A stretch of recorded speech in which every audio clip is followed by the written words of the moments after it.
Radiation can be a scary word for a lot of people. But just what is radiation exactly? I mean, you probably know that it's responsible for such 1950s monster movies like Godzilla, but that doesn't tell us much. Radiation, in the sense that we normally mean the word, was discovered in 1896 by Henri Becquerel when he discovered that uranium could fog a piece of film. But even that definition of radiation is incomplete. So what is radiation exactly? Radiation is the emission of energy by a substance. There are lots of kinds of radiation. There is electromagnetic radiation and nuclear radiation. Electromagnetic radiation encompasses such things as radio waves, microwaves, infrared, visible light, ultraviolet light, X-rays, and gamma rays. These are all pretty familiar and aren't what we normally mean when we talk about radiation. I mean, microwaves can cook things, and ultraviolet can give you a sunburn. So it's not like electromagnetic radiation can't be dangerous, but it's generally not what people mean when they talk about radiation. Actually, gamma radiation is an example of that kind of radiation, but we'll return to that in a bit. When people talk about radiation, they mostly mean nuclear radiation, which is when subatomic particles are emitted from the nucleus of atoms. I should also say that nuclear radiation is sometimes called ionizing radiation, as it's energetic enough to knock electrons off atoms. But I'll call it nuclear radiation to remind you of the radiation's origin. And there isn't just one kind of nuclear radiation. There are at least 4 different kinds. There's alpha radiation, beta radiation, gamma radiation, and neutron radiation. Each of these types of radiation have different characteristics. Alpha radiation is when an atomic nucleus shoots out an alpha particle, which consists of 2 protons and 2 neutrons. If you dust off your chemical knowledge, you'll recall that the nucleus of a helium atom contains 2 protons and neutrons, so alpha radiation is when a radioactive element shoots out a helium atom minus the electrons. Beta radiation is caused when an atomic nucleus shoots out an electron. We could call it electron radiation, but the name was invented before we identified the emitted particle as an electron. It generally occurs when a neutron in an atomic nucleus turns into a proton and an electron. The proton is kept inside the nucleus and the electron escapes. Gamma radiation is when an extremely high energy photon escapes the nucleus. In a sense, this isn't much different than a nucleus emitting ordinary light, but the much higher energy involved means that the gamma ray can damage surrounding material. Gamma rays are often used in comic books to give superpowers to unsuspecting spectators.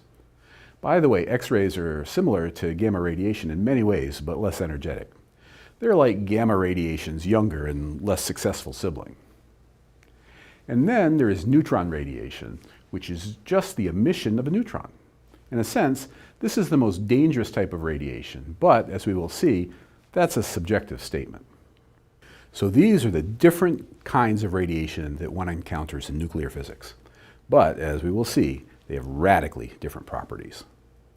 This isn't a radiation safety video, but it's important to know, at least broadly, what you need to do to be safe around radiation. Perhaps obviously, the easiest thing to do is just get very far away from it. Just like a fire seems cooler the further you get from it, distance is the easiest way to reduce your exposure to radiation. However, that's not always possible. We live in a radioactive world. Bananas are radioactive, as are Brazil nuts. Heck, you are radioactive. I made another video discussing levels of radioactivity, and if you watch that, you'll understand that low levels of radioactivity are not inherently dangerous. But there are things you might encounter that are more dangerous. Things like dental X-rays, for example. Now, don't worry about dental X-rays. They give you a very low dose, and they're definitely worth having. But if you're, for an example, a dental hygienist, you might encounter lots of X-rays and want to protect yourself. So it's important to know about the ways in which you can shield yourself from various kinds of radiation. Alpha radiation consists of heavy and slowly moving particles with a lot of electrical charge. These properties combine to make them easy to stop. You can stop alpha particles using a single sheet of paper. Here, I'll show you. Here is a sample that emits alpha particles in a Geiger counter. The paper stops the radiation. Beta radiation consists of light and fast-moving particles with electric charge. This means that they can be stopped by reasonably thin plates of material. For instance, we see here that they can be stopped by a thin metal plate. Gamma radiation consists of fast-moving particles with no electric charge. This means they emit no electric fields to interact with matter. They are therefore much harder to stop. To stop gamma rays, you need a heftier chunk of dense material like lead. This is also true for X-rays, which is why they put a lead apron on you when you're getting dental X-rays. Neutron radiation consists of pretty heavy particles with no electric charge. Since they don't interact with atomic electrons, they can travel long distances, say hundreds or even thousands of meters in air. The way to slow them down is not so intuitive. You have to use something with a lot of hydrogen in it, like water or plastic. The neutrons hit the protons in the hydrogen nuclei and knock them out. This stops the neutrons, and then the charged protons are stopped quickly, much like alpha particles are. By the way, given the clicking noises you heard, you might be wondering if the technician doing the demos here was in any danger. The answer is no. The radioactive sources we used were real, but they were weak. This diagram shows you roughly how to shield the various kinds of radiation. It summarizes what I just said. So I've told you about how to protect yourself from radiation, distance and shielding. And for shielding, I've told you what works for what kinds of radiation. But what if you can't move away or get shielding? What impact do these types of radiation have on human tissues? This is kind of interesting. It turns out that the different types of radiation have distinctly different consequences in terms of biological damage.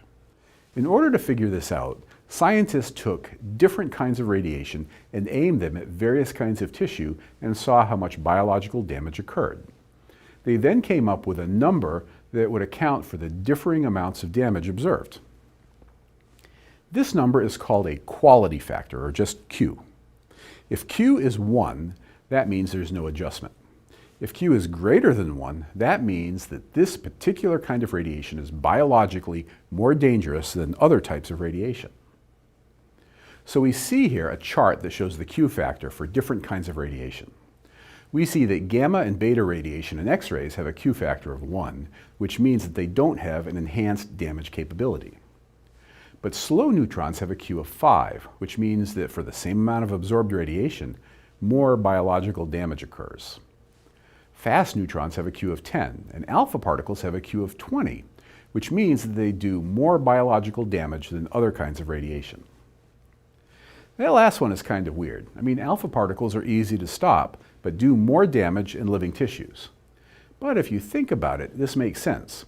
When an alpha particle stops, it stops hard, and it deposits all of its energy in one place. This means when it hits a cell, the local damage is extensive. This is especially true if you're unlucky enough to inhale alpha-emitting radioactive dust. That's extremely dangerous. So I hope that this video kind of gives you an idea of the diversity of possible kinds of radiation. I mean, there isn't a single kind, and that means that if you want to understand radiation and how to react in a certain situation, you really do need to become informed. However, that does take work because, in the end, understanding radiation is like your Facebook status when you're deciding if you want to get back together with your ex. It's complicated.